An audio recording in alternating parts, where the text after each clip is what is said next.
Hello everyone, कैसे हैं आप सब लोग। स्वागत है आपका मनी मग पर। मैं हूं सीए पिंकेश ठकरानी और आज इस वीडियो के अंदर में हम लोग बात करने वाले हैं IDFC first bank quarter 3 FY22 के रिजल्ट्स के बारे में। लेकिन आशा की किरण अभी है, बिकॉज स्टेबिलिटी दिख रही है बैंक के रिजल्ट्स के अंदर में और आगे चल के हो सकता है कि अच्छा परफॉर्मेंस कर सके।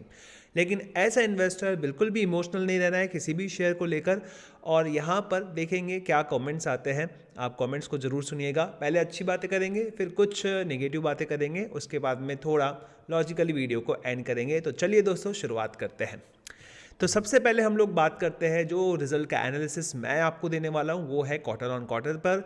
तो मैं पॉइंट बाय पॉइंट आपको बता देता हूं। सबसे पहले अगर हम इनके नेट इंटरेस्ट इनकम की बात करें, बढ़िया यहां पे प्रोग्रेस देखने को मिला है, जो कि 2272 करोड़ रुपए से 2580 करोड़ पर आया है। तो ये ग्रोथ जो है काफ़ी अच्छी दिख रही है, 9-10% की ग्रोथ है। That's really very cool. ठीक है, अच्छा है ये, यहाँ पे बैंक ने अच्छा किया है।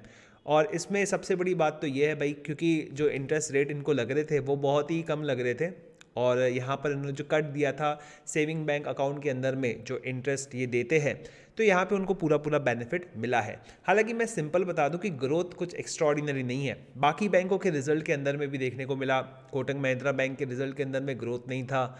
इवन अगर आप इंडसइंड बैंक का रिजल्ट अभी आया तो वहाँ पे ग्रोथ नहीं था। तो ग्रोथ के पैरामीटर पे कैसा है हम बाद में देखेंगे, इनका एसेट टोटल कितना है वो देखेंगे। बाकी बैंकों का इतना अच्छा ग्रोथ नहीं आया है। प्रोविजंस की बात करें तो प्रोविजंस यहाँ पर हल्के किए हैं। 497 करोड़ से ये प्रोविजन 391 करोड़ पर आ गए हैं, तो इसका बेनिफिट भी नेट प्रॉफिट पे देखने को मिलेगा। और जो नेट प्रॉफिट आप देखेंगे 152 करोड़ का 281 करोड़ हुआ है। और ये देखकर शायद आईडीएफसी फर्स्ट बैंक के निवेशक जो इन्वेस्टर्स है इतनी बड़ी तादाद के अंदर में खुश हो जाए। 80% इजाफा है इसके अंदर में। That's really very cool. ठीक है, आगे देखेंगे अगर तो ईपीएस इनका 0.24 से जो है 0.45 हो गया है। तो इसके हिसाब से देखें तो 1.9, 1.8, 1.9 करीब करीब का इनका आगे एक साल का ईपीएस हो सकता है। और उस हिसाब से ये बैंक अगर पी रेशो हम निकालने की कोशिश करते हैं तो इट विल कम अराउंड 24-25। तो ऐसे केस के अंदर में मे बी 23-25 आ जाए, तो इस एक ऐसे केस के अंदर में डाउन साइज का जो रिस्क है वो कम लगता है। डाउन साइज के रिस्क का मतलब है कि भाई यहाँ से शेयर बहुत ज़्यादा नीचे नहीं जाएगा, तो फेयरली प्राइस दिखता है, कोई ओवर वैल्यूएशन यहाँ पर नहीं दिखता है हम लोगों को। ठीक है, देन उसके बाद में अगर हम बात करते हैं इनके जीएनपीए की, तो जो 4% के ऊपर चले गया था वो 4% के नीचे आया है। अगर एनएनपीए की बात करें तो ये जो 2% के ऊपर चले गया था वो 2% से कम आ गया है, 1.74% पे आ गया है। अगर हम कासा की बात करें तो यहाँ पे कासा आप देखेंगे जो कि 51.59% था वो 51.28%। तो इसमें भी कुछ खास गिरावट आई नहीं है, बहुत ही मामूली सी गिरावट आई है। तो ये सभी पॉइंट्स बहुत अच्छे हैं, लेकिन एक्स्ट्रा ऑर्डिनरी पॉइंट्स नहीं है। ऐसा हम नहीं कह सकते कल जो है आईडीएफसी फर्स्ट बैंक 20% बढ़ जाएगा इस दम पर, ऐसा कुछ नहीं होने वाला है। कोई एक्स्ट्रा ऑर्डिनरी रिजल्ट यहाँ पे नहीं है। सभी बैंकों के और फाइनेंशियल एंटिटीज़ के रिजल्ट्स जो है उसके हिसाब से यहाँ पे रिजल्ट्स आए हैं। ठीक है, प्रॉब्लम्स क्या है? कैपिटल एडिक्वेसी रेशो, बार बार मैं कह रहा हूँ, काफ़ी समय से ये कह रहा हूँ कि बस इनको आगे ग्रोथ के लिए पैसा लगेगा, और पैसे के लिए अगर इन्होंने इक्विटी इशू की तो भाई आपके रिटर्न से खाएंगा। ठीक है, तो ये बेसिकली देखिए 15.60 से ये 15.38 है, ये कम हुआ है। ठीक है, तो ये कंसर्न है। ये पैसा रेस करेंगे तो निवेशकों को जो है दिक्कत जाएगा। और मैं इस बैंक के अंदर में निवेशित नहीं हूँ। टेक्निकल बेसिस पर अगर निवेश करूँगा तो वो अलग बात है, लेकिन इस बेसिस पर तो नहीं करूँगा, बिकॉज इनको पैसा चाहिए यार ग्रो करने के लिए।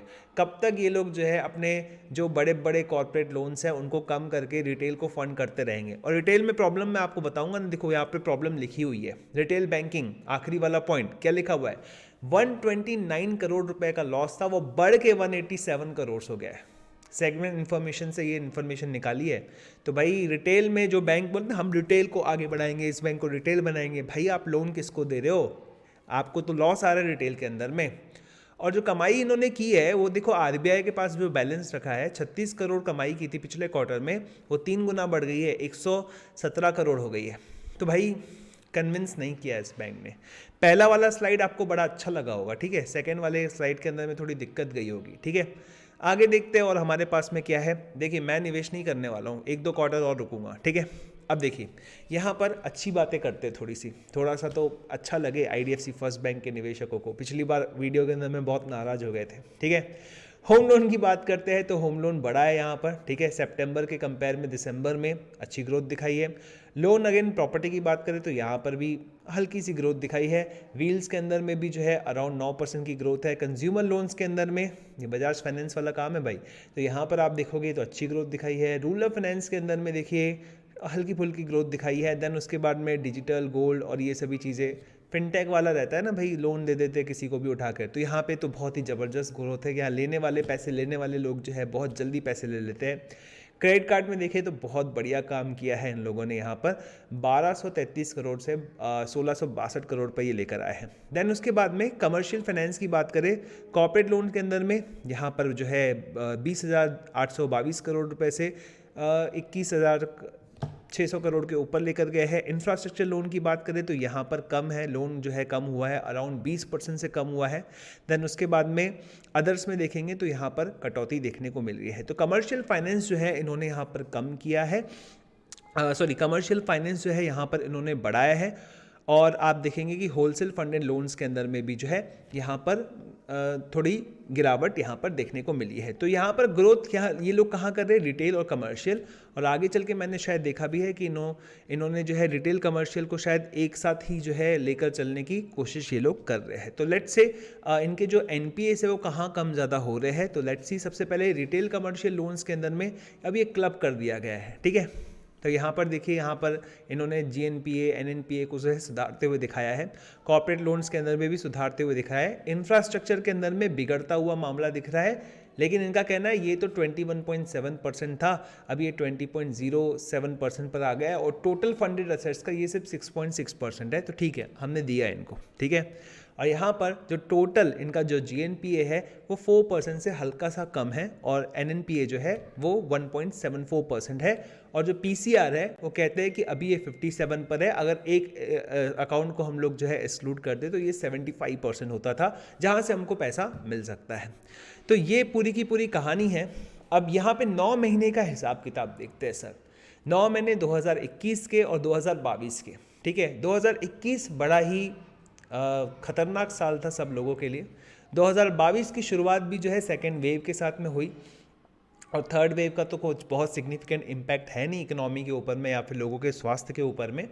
यस, जिन लोगों ने जो है इसको सहा है उनके लिए तो कुछ भी छोटी चीज़ नहीं रहेगी। लेकिन यस, अगर हम लोग 9 महीने की बात करते हैं इस आईडीएफसी फर्स्ट बैंक के लिए, तो आप देखिए 2021 के अंदर में 324 करोड़ रुपए का प्रॉफिट था पहले 9 महीने के अंदर में, और अभी के 9 महीने के अंदर में 197 करोड़ रुपए का यहाँ पे लॉस है। ओवरऑल अगर आप बैंक में निवेश करना चाहते हैं तो रुक जाइए, स्टेबिलिटी जो है आ गई है ऐसा लग रहा है। लेकिन मुझे लगता है कि यार रिटेल में जहाँ इनको अच्छा करना चाहिए था वहाँ पे इनके एनपीएस बढ़ गए हैं, जबकि दूसरी जगह हमने देखा है बंधन बैंक वगैरह में अच्छे रिजल्ट्स आए हैं।